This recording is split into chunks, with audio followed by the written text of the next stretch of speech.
Hello everybody, कैसे हो आप सब। मुझे उम्मीद है आप सब लोग बहुत खुश होंगे। और आज मैं आपके लिए लेकर आई हूँ सर्दियों की सौगात गोंद के लड्डू, जो आज मैं आपको बताऊँगी कि मैं कैसे बनाती हूँ। तो ये ली है मैंने बड़ी सी कढ़ाई और ये है रवा। रवा जो मैंने घर पे निकाला है। आटे को मैंने सूती कपड़े से छान के उसका मैदा निकाला और जो रवा बचा वो मैं आपको दिखा रही हूँ। ये है आधा किलो रवा और 2.5 किलो आटा। आटा जो थोड़ा मोटा पिसा हुआ है, बारीक पिसा हुआ आटा नहीं है, ये वो रवा है, ये बाज़ार वाला रवा नहीं है।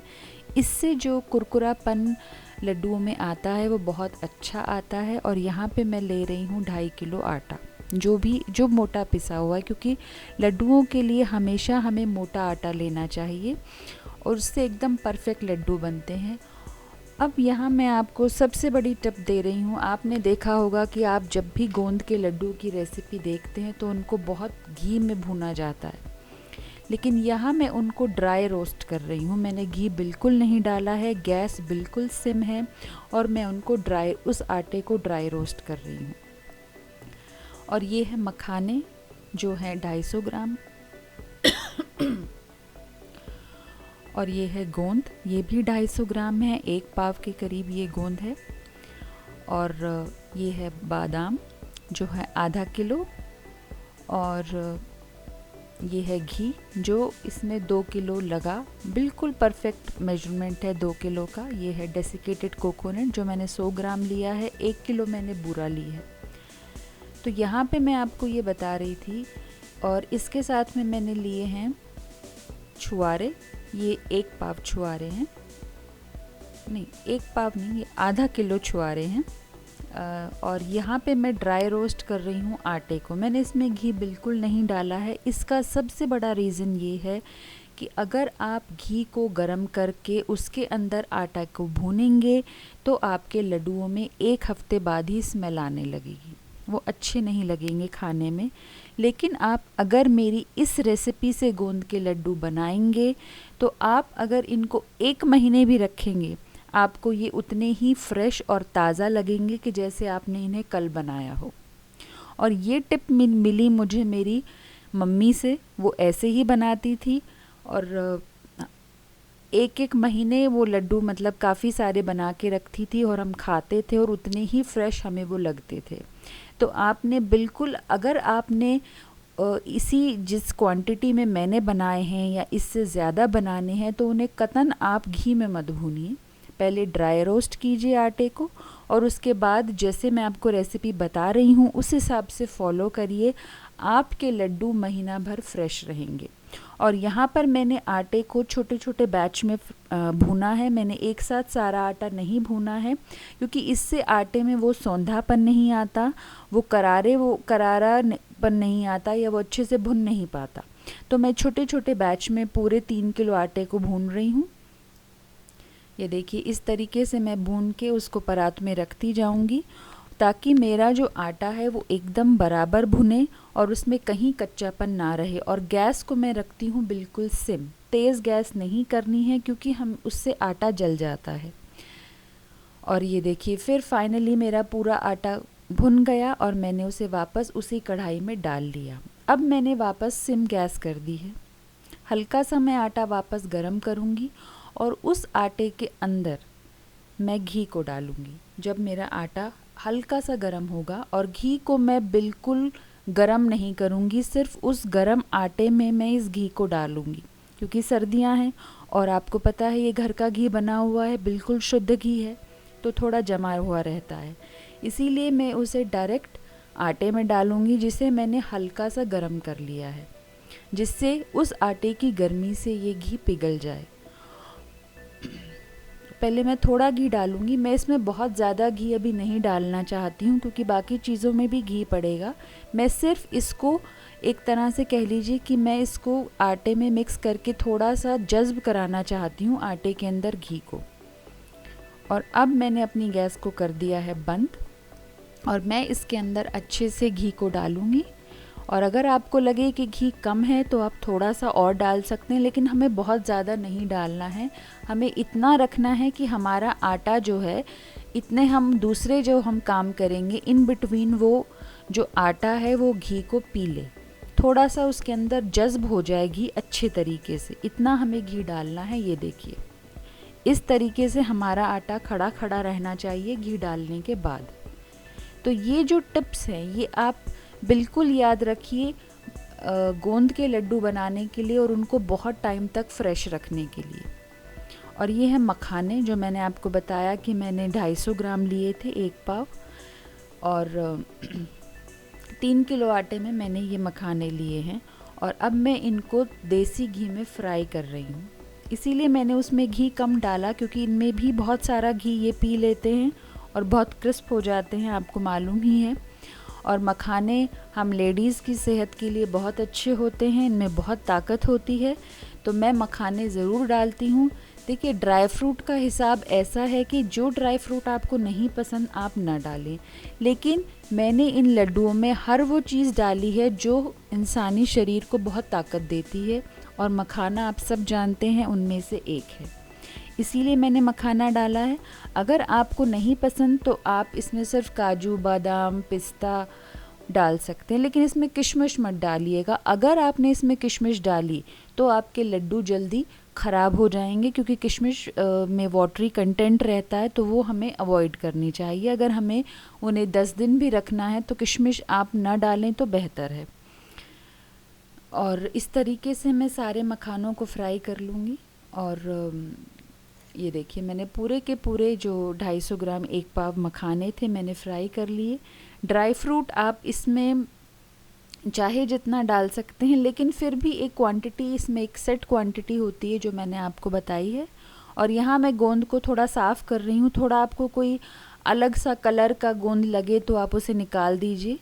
वैसे तो आजकल एकदम साफ़ सुथरा गोंद अवेलेबल होता है, कोई टेंशन नहीं होती है, लेकिन फिर भी थोड़ा बहुत देखना तो हमारी आदत में शुमार है हाउसवाइफ्स की, और हमें देखना भी चाहिए। ये सबसे पहला नियम है खाना बनाने का, तो इसे ज़रूर फॉलो करें।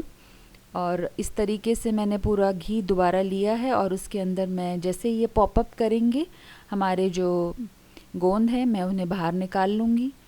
मखाने जैसे ये अपने पॉपकॉर्न की तरह ये ऊपर आ जाते हैं एकदम से जब हम इन्हें तलते हैं, और हम इसे इस तरह से निकाल लेंगे। अगर आप ये रेसिपी पहली बार भी बना रही हैं तो बहुत आसानी से बना सकती हैं। गोंद को सिर्फ हमें सीधा डाल के गरम घी में डाल देना है। इस वक्त जो है गैस थोड़ा सा मीडियम रखना है अगर आपका बड़ा वाला बर्नर है तो, और अगर छोटा बर्नर है तो आप तेज़ भी रख सकती हैं। और एकदम से हमारा जो घी गरम होगा और उसके अंदर जब गोंद जाएगा तो वो बिल्कुल एकदम से पॉपअप करके बाहर आ जाएंगे और बढ़िया से हमारा गोंद तल जाएगा।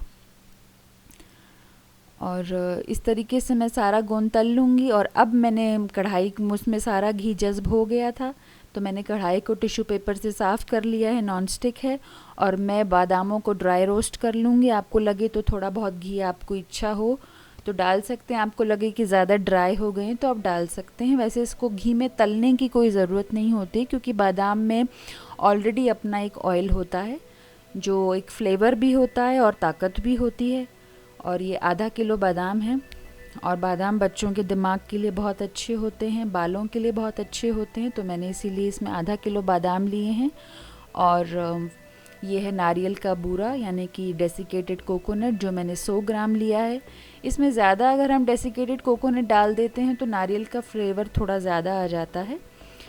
अगर आपको पसंद है तो आप इसे ज़्यादा डाल सकते हैं। तो देखिए क्वांटिटी तो आप अपनी पसंद के हिसाब से ऊपर नीचे कर सकते हैं, उसमें कोई टेंशन नहीं है। लेकिन ये एक सेट क्वांटिटी है जिससे लड्डुओं का जो टेक्सचर है वो बहुत बढ़िया आता है, बहुत ही फ़ाइन आता है। और ये है काजू जो मैंने 100-150 ग्राम लिए हैं। मैं काजू थोड़ा कम डालना पसंद करती हूँ।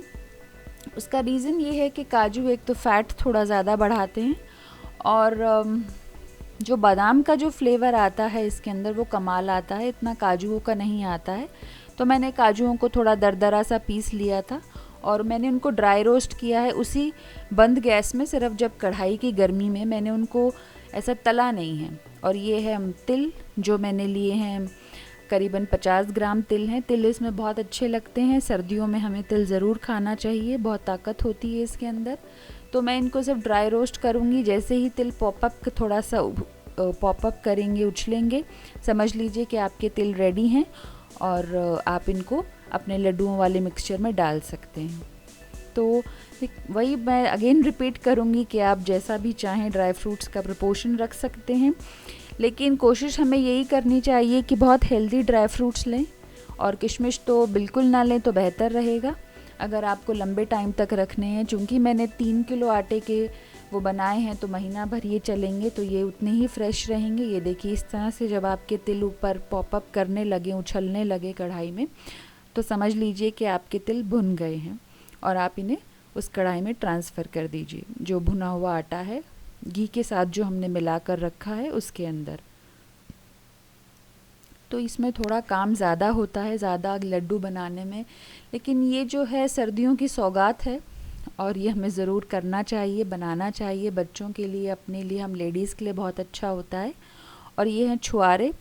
छुआरे में आप जानते हैं बहुत ताकत होती है, बहुत फाइबर होता है, तो इसीलिए मैंने छुआरे लिए हैं। इसकी गुठली निकाल कर मैंने इसको बारीक बारीक काट लिया है और अब मैं इसे मिक्सर में ग्राइंड कर लूँगी। ये हैं छुआरे, जो आधा किलो छुआरे हैं और मैंने इनको ग्राइंड कर लिया है, काफ़ी महीन पीसा है मैंने। और बाकी तो घी के साथ मिलकर बिल्कुल एक जान हो जाएंगे, आपको पता भी नहीं चलेगा। और अब मैं अपने गोंद को भी मिक्सर में 2 क्रश मार लूँगी।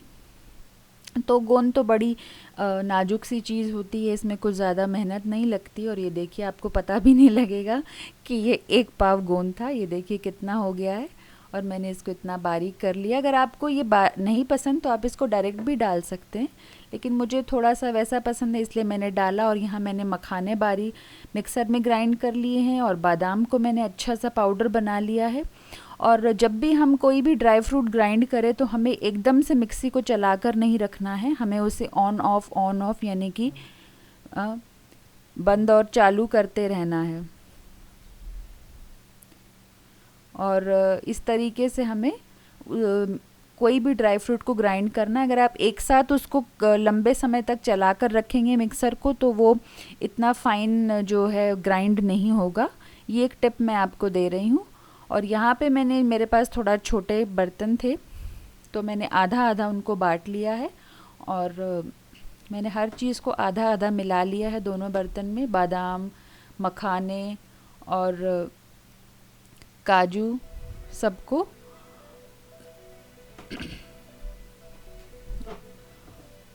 और इस तरीके से मैं बनाती हूँ। आप भी यही तरीका अपना कर देखिए, आप यकीनन मेरे इस तरीके को पसंद करेंगे। और अगर आपको पसंद आए और आपको लगे कि मैंने आपको अपनी लाइफ की बहुत बेस्ट रेसिपी दी है जो मैं हर साल बनाती हूँ और मेरे जो घर में हमेशा बनती आ रही है, मेरी मम्मी, मेरी दादी इसी रेसिपी से बनाती थी, तो ये आप कह लीजिए कि मेरी ख़ानदानी रेसिपी मैंने आपको दी है। और तो आप इसे ज़रूर बना कर देखिए और अगर आपको पसंद आए तो सब्सक्राइब तो ज़रूर करिएगा और शेयर दिल खोल के कीजिए और लाइक तो बिल्कुल बनता है। यहाँ मैंने आधा आधा किलो दोनों में बूरा डाल दी है। देखिए बूरा का हिसाब ऐसा है कि कोई कोई चीनी कम मीठी होती है और कोई कोई चीनी तेज़ मीठी होती है।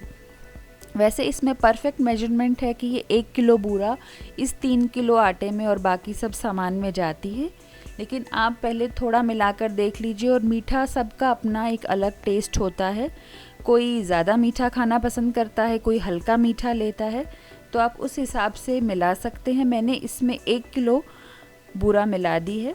बूरा आप जानते ही हैं क्या होती है, बूरा को चीनी को पकाकर जो बनाया जाता है। नॉर्थ इंडिया में तो सभी जानते हैं, लेकिन महाराष्ट्र साइड या इस गुजरात वगैरह में कम लोग जानते हैं। अगर आपको बूरा अवेलेबल ना हो तो आप इसके अंदर पिसी हुई चीनी भी डाल सकते हैं। बस चीनी को हमें ग्राइंड करना है अच्छे से और हमें उसे मिक्स कर देना है। और मैं इसे बहुत अच्छे से मिक्स कर रही हूँ। इसमें थोड़ी मेहनत लगती है, थोड़ी नहीं बल्कि काफ़ी सारी मेहनत लगती है। और आपके पास अगर कोई हेल्पिंग हैंड हो तो बहुत अच्छा है। मेरे बेटे ने मेरी बहुत मदद की है। तो ये रेसिपी मैं रात में बनाती हूँ क्योंकि इसमें करीबन 4 या 5 घंटे जाते हैं इतना लड्डू बनाने में। और रात में क्या है, पीसफुली आप इसे बना सकते हैं। तो अब मैं क्या कर रही हूँ कि मैं इसमें घी डाल रही हूँ। मुझे लगा कि थोड़ा घी कम है, लेकिन मैंने घी को उबाला नहीं है, बिल्कुल सिम गैस पर एकदम हल्का गरम किया है। क्योंकि उबालना हमें कतई नहीं है। जहाँ आपने घी को तेज़ गरम कर दिया, समझ लीजिए कि आपने घी की उस खुशबू को, उस जो खुशबू इन लड्डुओं में आएगी, जो महक आएगी, उसको आपने खो दिया। तो हम वो चीज़ खोना नहीं चाहते। वो जो हमारे पास एक अमूल्य धरोहर है घी की, जो हम इतनी मेहनत से घी बनाते हैं, हम उसे खोना नहीं चाहते। इसीलिए हमें घी को तेज़ गरम नहीं करना है, बिल्कुल हल्का गरम करना है, बस मेल्ट कर देना है और इसमें मिला देना है। और हमें इन्हें इतना मिलाना है कि लड्डू इसमें फॉर्म हो जाए, बनने लगे। क्योंकि आटे का हिसाब भी ऐसा है कि कोई कोई आटा बहुत ज़्यादा घी लेता है और कोई कोई आटा कम घी लेता है। तो मेरा आटा जो है वो थोड़ा ज़्यादा घी लेता है। इस पूरी रेसिपी में आप करीबन समझ लीजिए कि ये 5 किलो के करीब सामान इसमें हो गया और उसमें 2 किलो घी मेरा गया। अब ये आपके आटे के ऊपर है कि वो किस तरह का घी लेता है। और आटा अगर मोटा पिसा होगा, और जैसे मैंने आपको रवा बताया कि मैंने बिल्कुल मैदा उसमें से आटा छान के रवा बनाया, तो वो और ज़्यादा घी लेगा। और यही इन लड्डुओं की खासियत है कि ये कुरकुरे बनते हैं। आटे के होने के बावजूद आपको ये कभी एहसास नहीं होगा कि ये मुंह में चिपक रहे हैं। इसीलिए मैं इस तरीके से लड्डू बनाती हूँ, आप भी ऐसे ही बनाइए। और यहाँ पे मैं और मेरा बेटा इस लड्डुओं को बना रहे हैं, और मेरे बेटे ने बहुत मदद की है मेरी, तो मैं उसका बहुत बहुत शुक्रिया अदा करती हूँ कि उसने मेरे लिए इतनी मेहनत की, रात भर वो मेरे लिए जगा और इतने अच्छे लड्डू बनाए। तो आप भी इसी रेसिपी से बनाइए लड्डुओं को। यहाँ मैं छोटे छोटे लड्डू बनाती हूँ, बाइट साइज़ के, कि एक बार आपने 2 बाइट में लड्डू ख़त्म हो जाता है। तो आप इसी तरीके से बनाइए। ये छोटी छोटी बातें हैं जो हमारी किसी भी रेसिपी को ख़राब भी कर सकती हैं और उसी रेसिपी को बहुत शानदार बना सकती हैं। तो ये एक बड़ी शानदार गोंद के लड्डुओं की रेसिपी है। आप इसे ज़रूर बनाइए, इसी तरीके से बनाइए, और मुझे ज़रूर बताइएगा कि आपके ये लड्डू कैसे बने और आपको मेरी इन टिप्स से कितना फ़ायदा हुआ।